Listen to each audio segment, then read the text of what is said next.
Beautiful Day in the Neighborhood is directed by Marielle Heller, starring Tom Hanks, Matthew Rice, I don't know how to say his name, and Chris Cooper. Tom Hanks plays Fred Rogers, and if you know who Fred Rogers is, then you completely understood that intro that took me about 1,000 tries to make. But I'm here to talk about the movie. The movie is about Fred Rogers and a reporter. This reporter works for Esquire, Matthew Rice. I'm just going to call him Vogel, because that's his character name.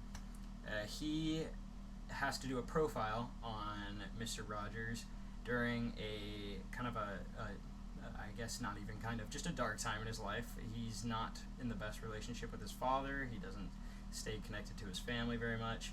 And this movie is basically about how he learns to forgive, forget, and kind of cope with showing his emotions and his feelings. And that's why Fred Rogers plays a big part in this, is because it kind of showed him that, oh, this man knows what he's talking about. He's not just talking about kids. He's teaching kids that, oh, this is what we need to do as adults. Also, we're not just doing this as, oh, little children.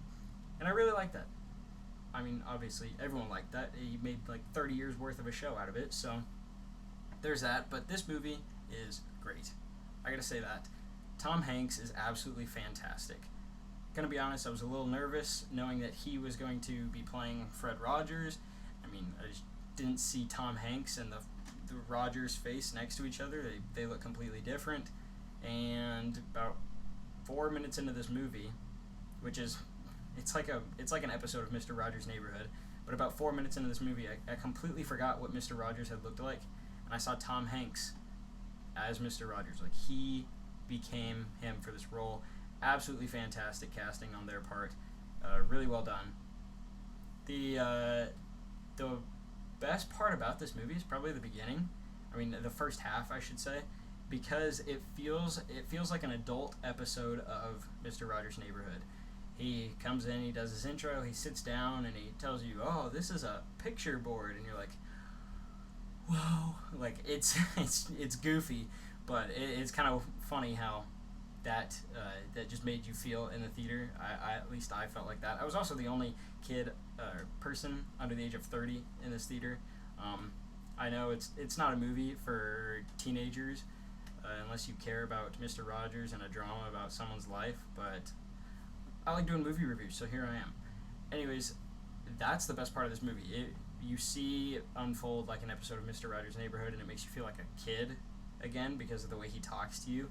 But you feel like you're kind of learning something, and maybe you should be looking at some things in your life, but that's not the main part of this movie. The goal is to just see how this affected a reporter who worked for Esquire in the late 90s when he met Fred Rogers and did a profile on him. It's not a true story. It's based on a true story. So I had to look that up after the movie because I thought there's no way that this was real. I mean, if it was, I feel like I would have heard about it in the documentary "Won't You Be My Neighbor" that came out a few years ago. But so it's not a true story. It's based on a true story. Still really good though. And the way that it kind of transitioned throughout the movie is what my biggest issue with it was, because there's a scene in the very middle that it kind of divides the movie pretty much, because it's a dream sequence. I'll just say that. And it's kind of goofy the way that it happens, and I totally understand why it's in the movie. I just didn't necessarily like the execution of it, because I couldn't tell when we were in the dream sequence and when we were out of it. It was kind of hard to tell, is he actually in this building right now, or are we still dreaming, because 2 seconds ago he had rabbit ears and he couldn't take them off. But that was my biggest issue with the movie. Otherwise, the acting was really good. Like I said, the casting was freaking phenomenal. It was awesome. And it was really cool to just see like Mr. Rogers again. I mean, he passed away 17, 18 years ago, something like that. And we haven't seen anything of him since then except for old footage. And now Tom Hanks became Mr. Rogers for this role, and I really appreciated that. I liked it a lot. With such a simple yet entertaining story, A Beautiful Day in the Neighborhood, I give you an A-.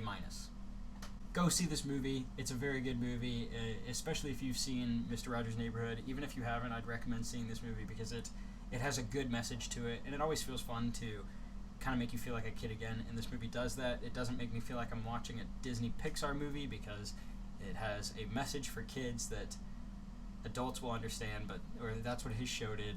This movie just kind of shows how it affects adults also, and I think they nailed it by doing that. Like I said, not a perfect movie, but I really enjoyed it, so go see this movie.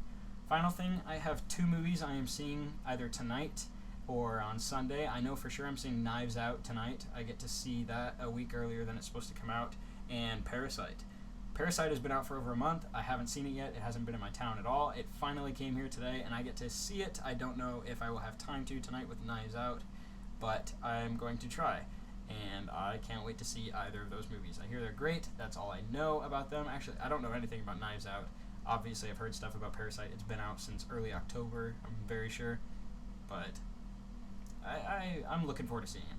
So, once again, go see this movie. Enjoy it. It's worth your money. I would say so. I give it a thumbs up. I'd watch it again. And as always, enjoy the movie.